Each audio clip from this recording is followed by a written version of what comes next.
Hello everyone. Today I will talk to an Australian super flyweight division boxer, Andrew Moloney. Hi Andrew, how are you doing? I'm good, thank you, mate. Good to speak to you. My name is Michal Adamczyk of BoxingZone.org. Andrew, on June 4th in Australia and Europe, June 5th, you will be fighting Alexander Espinoza on the undercard of Kambosos Haney. It will be the biggest boxing event in history of Australia. What does that mean to you?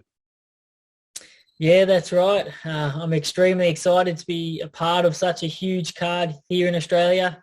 They're expecting somewhere between 50 and 60,000 people. So it's a huge event and a very big opportunity for me to showcase my skills and to, I believe, sort of reintroduce myself to the Australian fans who haven't seen me fight for quite a while now.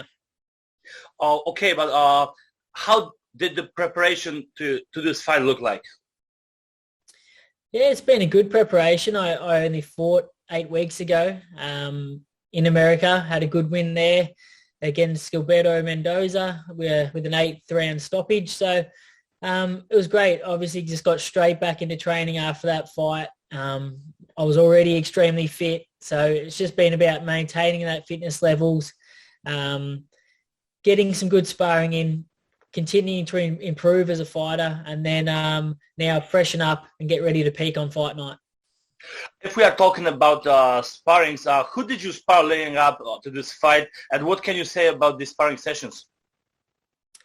Yeah, I've had some great sparring, and it's all just been basically in our gym. We have so many good fighters around my weight in the gym at the moment. We've recently had a Japanese fighter move over here, Dorota. So he's been good sparring. Luke Boyd been sparring with, Bruno Tarimo, Alex Winwood, Vegas Larfield, who's also come over a few times. So I've had some great sparring, some good rounds with my brother also, and yeah, really good variety of different sparring partners. And I'm ready to go. We hope you haven't had any injuries. No, I haven't. I just finished my last sparring session this morning and injury-free, which is always a big relief. So now it's just time to freshen up. We've got 1 week tomorrow till the fight, so I'll make sure that I'm jumping out of my skin and ready to peak on fight night. Okay, what do you know about your opponent? Did you watch his fights? Yeah, I did. Espinoza. He's a very exciting fighter. He really comes and brings a lot of aggression, throws a lot of punches, and he's a really good fighter. He's 21 wins, 3 losses. 2 of those losses have been extremely close fights against some good fighters. He fought Michal Adamczyk, who's a former amateur superstar from Russia, and had a split decision loss to him in Russia. He then had a very close fight with Kash Farouk over in the UK. So he's a very good fighter. He's going to come, and it's going to be an exciting one for the crowd because he's going to throw a lot of punches. But I believe that my boxing skills and my boxing IQ and my punch accuracy will just be too much for him. While he throws a lot of punches, he does leave himself open at times, and I believe I'm going to be able to take advantage of that. Andrew, there is no doubt that you are top super flyweight division boxer. Do you believe that you will get a title shot in 2022? Yeah, I really hope so. That's my goal. I'm very determined to get back to becoming world champion again. And at the moment, I'm sitting around number 5 in the world. So I'm hoping a win in this fight will push me somewhere towards sort of top 3. And then hopefully my next fight can be for a title or even a title eliminator to set me up to fight for a world title as soon as possible. And yeah, I really hope that is sometime in 2022 because I feel like I'm ready. What are you going to do on the final days right before the fight?